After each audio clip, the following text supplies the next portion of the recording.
Constellation Software is a high-quality company with an incredible capital allocator in Mark Leonard leading it, and an excellent share market record over many years. Now, this video is a primer on Constellation Software, its legendary founder, and a smaller spin-off called Topicus. Hi everyone, JJ here with The Art of Value. Welcome. Well, I'm excited for this one to dig more into Constellation Software. I've only made one episode before about Constellation. I'll put it in the show notes and at the end of the video.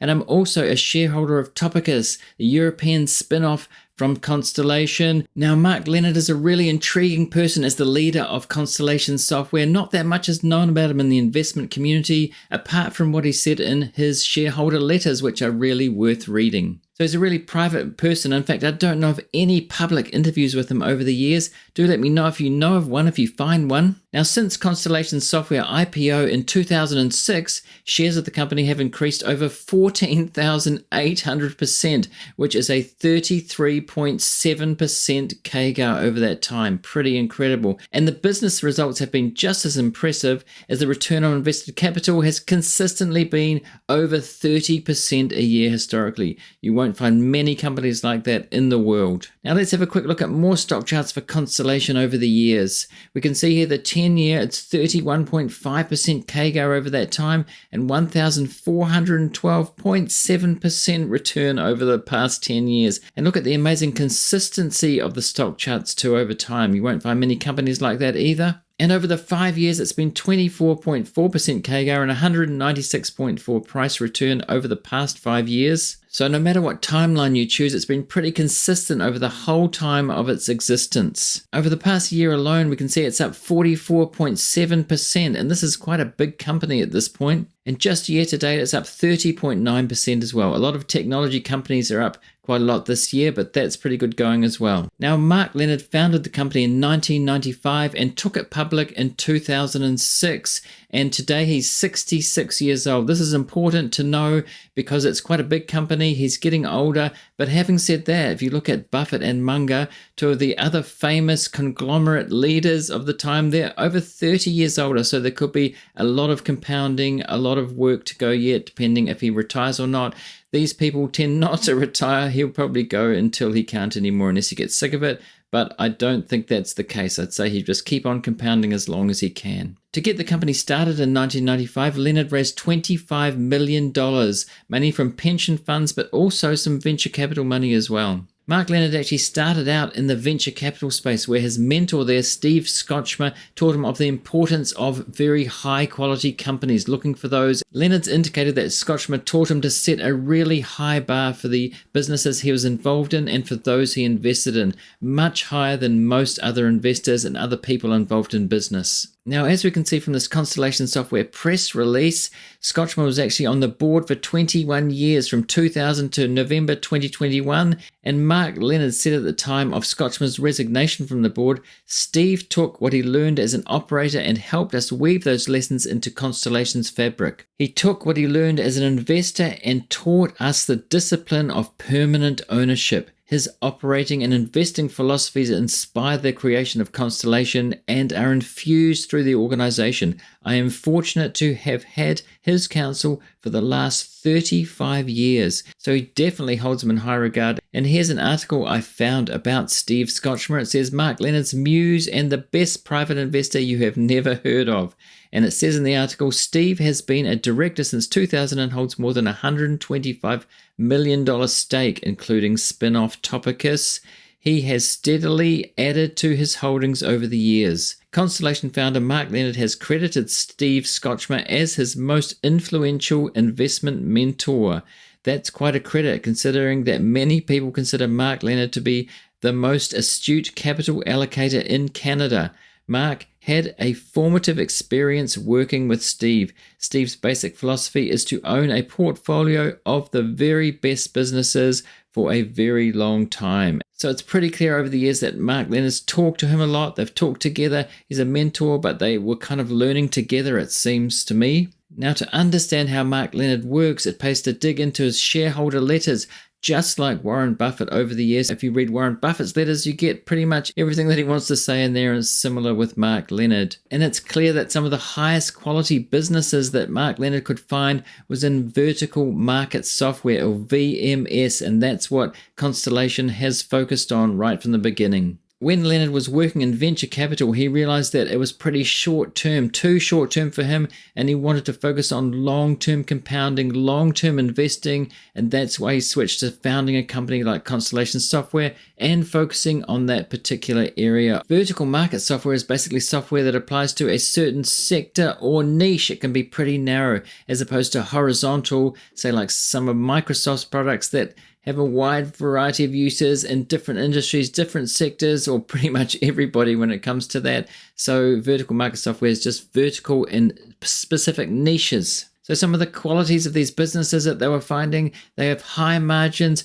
high growth, they're asset light, and have recurring revenue that's pretty sticky. So there might be only 2 or 3 businesses in a particular sector in that niche, so it's kind of an oligopoly. There's not a lot of competition there, and they get the lion's share of the market. Now, the revenue tends to be really sticky because they're typically essential services to their clients, to their customers, that they can't do without. And Mark Leonard's talked about how they can develop deep customer relationships. There's a lot of trust there, and they can improve the products also with this deep customer relationship. So it's really hard to compete with these businesses for other competitors to come in with this level of trust and relationship with the clients. Now, this brings up switching costs because they're an essential service. There's a level of trust there. There's really no reason to switch to, say, a new competitor if they were to come in at a lower cost. It doesn't really matter the lower cost. They're happy with what they've got, and they've got other things to do, so they just stick with it. And there's big switching costs with these companies. So typically these businesses are pretty small, but they're high quality. They've got strong pricing power. These are the things that Mark Leonard looks for. So Mark Leonard identified some of these businesses when he was working in venture capital, but he thought venture capital was too short term. Quite often it's just get in and then exit, get out, instead of staying with it long term. He wanted to build something that was really long term, and he saw these types of businesses as a really good opportunity. So he formed this holding company to invest in these kinds of businesses, and it's worked out pretty well over the long term so far. So the idea was to buy some of these businesses, create cash flow for Constellation, and then go out and buy more, a serial acquirer. And today they have over 600 of these businesses, these small businesses that they've built. So it is really a constellation of software companies, a conglomerate, a serial acquirer. There are others like this that have tried to copy, that have copied. And then, of course, there's Berkshire, which is a conglomerate. So it's similar in a way, but they're focused just on the software. Another thing that's worked out really well is they've been able to get a high return on invested capital by investing in these small businesses as opposed to much larger ones. They haven't been buying larger ones, although Constellation is quite a big company today in the tens of billions. At the beginning, they were able to buy these small businesses and buy a lot of them. But today they're investing in some bigger businesses because they've got a lot of capital. They're much bigger. So naturally, it's a bigger wallet that they've got, and they can buy bigger businesses. And to move the needle, they're probably going to have to buy bigger businesses. The small businesses just aren't going to move the needle. It's a problem to a greater extent with Berkshire Hathaway. It really takes a lot to move the needle because they're so big. Can Constellation Software get that big in the future? It's certainly possible, but pretty difficult with Mark Leonard. Who knows? It's definitely possible. If he's got 30 years to go, if he lasts that long, then it could definitely happen. Now, if we just have a quick look at these numbers, we can see that the return on equity here, going back about 10 years, has been really strong. Look at those numbers. You won't find many that are that good anywhere. Now, return on capital employed also. This is something that Buffett and Munger and people like Terry Smith like to look at. The actual return on capital employed in the business, the return on that, really important, and it's really strong. Something like 15 is the average for the S&P 500, and look at those numbers, well over 30 most of the time. So another thing about Constellation is because they've been buying these small businesses, venture capital as competitors aren't really interested in buying up these companies. They're too small, where Constellation has been snapping up these small good companies, great companies for many years, and venture capital just isn't interested. And there are other companies that are using this strategy now too. I've done one episode about Tiny's Andrew Wilkinson, which is following a similar model to Berkshire and to Constellation, where they're involved in software as well. buying small software companies over time, a serial acquirer. They're a little bit different in that they can remove the CEO, the founder, when they buy it and take it on themselves and build it up, just hire a CEO, but very similar in a way. It'll be interesting to see how that company goes over time using a similar strategy. They're also from Canada, and they have a history, a 20-year history, or Andrew Wilkinson does, of doing it. So they're not exactly new to this, but now they're public, so it'll be interesting to see. They've got backers like Bill Ackman and Howard Marks, so it will be interesting. Go and see that video if you haven't seen that already. It's kind of interesting, the differences and similarities to Constellation Software. One of the strengths of the Constellation model is that they have been able to fix inefficiencies of the companies and grow them over time. So because they own so many, they can share knowledge amongst all the constellation of companies and make them better along the way, which is really strong. So many small parts make a very strong whole. Another thing that's similar to Warren Buffett and Berkshire is that they buy businesses generally from the founders who've started the company, and Constellation is the safe place to go. They trusted as buyers of companies. Another thing that's similar to Buffett is that when they buy, they don't seem to overpay. They pretty much buy them fairly cheaply. So they're buying quality businesses at a reasonably fair or cheap price, which is very Buffett-like over time, and it makes for a good investment outcome over time. So again, similar to Buffett, the founders of these companies that are selling to Constellation know that Constellation wants to hold these companies forever. They're not just going to buy them and flip them on later. They're in it forever, and that's something that's very similar to Buffett. They have this long-term view and this trust with the managers. They kind of leave them alone or help them out, but really it's forever for the long term. It's a very trusted relationship over at the very long term. So when they're buying companies, they're known to look for at least $1 million in revenue before interest and tax, a growth revenue rate of 20% or more, which is pretty high, a solid management team, and of course they want to get it for a good price. So quality companies at a good price. Now, the way that the company is set up is that they have a small head office that oversees 6 operating groups, which is similar to Berkshire Hathaway. It's the same philosophy. They have a very small head office with not that many people, considering it's one of the biggest companies in the world. They leave the companies that they own to their own devices, only giving them guidance or help when needed, but otherwise just leaving them alone. And Constellation Software has these operating groups that operate separately. So each of these operating groups is able to go out and find these software companies, buy them, and oversee them independently. However, as they're part of Constellation Software, they can get support and knowledge from the head office whenever they need it. And so these different groups are in different parts of the world. They have North America, Europe, Australia, South America, and Africa. Now, in early 2021, they completed a spin-out of the European group called Topicus. It's based in the Netherlands, buys up companies in Europe, but it's traded in Canada.